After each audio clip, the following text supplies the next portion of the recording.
എടേ, നീ ആ ബുക്ക് ഷോപ്പറിൽ ഇരുന്ന വാഴപ്പിണ്ടി കണ്ടോ? ഞാൻ കണ്ടിട്ടില്ല. അവിടെ ഒന്നും കാണാനില്ലല്ലോ. ഞാൻ കണ്ടിട്ടില്ല. പിന്നെ അത് എവിടെ പോകാനാന്നേ? അമ്മ പോയിട്ട് വെച്ചെടുത്ത് നോക്കിയേ. ഞാൻ അവിടെ മൊത്തം നപ്പി, കണ്ടില്ല, അതുകൊണ്ടാണ് ചോദിച്ചത്. കൈമാറി എവിടെയെങ്കിലും വെച്ച് പോയിട്ടുണ്ടാവും. ആ സ്റ്റോർ റൂമിൽ നോക്കിയോ? നീ അതെടുത്ത് കളഞ്ഞു കാണും. എവിടെയാന്ന് വെച്ചാ പറ കുഞ്ഞെന്ന്. ഞാൻ കളഞ്ഞിട്ടില്ല അമ്മേ. പിന്നെ അത് എവിടെ പോകുന്നേ?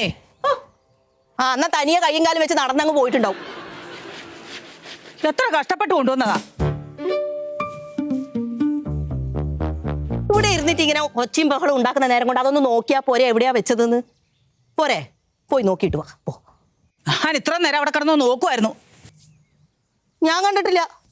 കണ്ടിട്ടില്ല എന്ന് പറയാതെ സത്യം അങ്ങോട്ട് പറഞ്ഞാലെന്താ? ഞാൻ എടുത്ത് കളഞ്ഞിട്ടില്ല, ഞാൻ കണ്ടിട്ടില്ല. കണ്ടിട്ടില്ല അല്ല പിന്നെ എങ്ങോട്ട് പോവാനാ? അത് അടി ഉണ്ടാക്കാൻ വേണ്ടി ഓരോ കാരണങ്ങൾ ഉണ്ടാക്കി ഇങ്ങനെ വന്നോളൂ. പിന്നെ ഞാൻ അങ്ങോട്ട് അടി ഉണ്ടാക്കാനായിട്ട്. ഇത് എന്തോ നിങ്ങൾ രണ്ടും കൂടെ കാണുന്ന എപ്പോഴും ഒച്ച മേളം വെക്കുന്നേ. ഒന്ന് ചാന്തിന് നിങ്ങളെ ഒന്നിച്ച് കാണാൻ പറ്റുമോ? എടാ വെറുതെ ഓരോ കാരണങ്ങൾ ഉണ്ടാക്കുവാടാ. എന്നാ അച്ഛമ്മേ? എടാ, ആ വാഴപ്പിണ്ടി എടുത്ത് നീ കളഞ്ഞോടാ. ഈ അച്ഛമ്മ അവിടെ നിന്ന് കഷ്ടപ്പെട്ട് കൊണ്ടുവന്ന വാഴപ്പിണ്ടിയാ? അതെ മക്കളെ, ഞാൻ കളഞ്ഞിട്ടില്ല. അതവിടെ പോയി. നിന്റെ അമ്മ എടുത്ത് കളഞ്ഞു. ചോദിച്ചു നോക്ക്. അമ്മേനെ കുമ്മ